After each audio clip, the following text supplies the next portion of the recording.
শেখ হাসিনাকে আমার সবসময় লেবাসধারী মনে হতো। কিন্তু আওয়ামী লীগের এই দীপু মনির ব্যাপারে আমার সবসময় একটা সুউচ্চ ধারণা ছিল। তার সিম্পল চলাফেরা, তার কম দামি শাড়ি, এগুলো দেখে আমি মনে করেছিলাম যে না, সে হয়তো আসলে খুবই শিক্ষিত, সৎ, পরিমার্জিত। সেই সাথে তার কথাবার্তাও কিন্তু বেশ পরিশালিতই ছিল। অথচ একের পর এক তার যে এইসব ঘটনা যখন সামনে আসতে শুরু করেছে, সেটা দেখে আসলে আমি অবাক হয়ে যাচ্ছি যে এই আওয়ামী লীগে কি একজনও ভালো লোক অবশিষ্ট নেই? যাই হোক, আমরা জানি যে তাকে ৪ দিনের রিমান্ড দেওয়া হয়েছিল।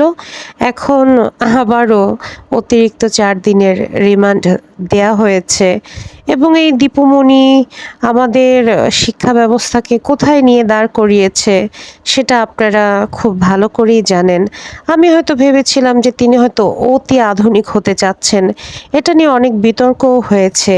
কিন্তু সেটার আড়ালে তার যে এত ভয়ানক রূপ, সে সে যে ভিসি বানানোর জন্য ২ কোটি টাকা, প্রক্টর বানানোর জন্য ৫০ লাখ টাকা ঘুষ নিতেন, সেটা আমার কল্পনারও বাইরে ছিল।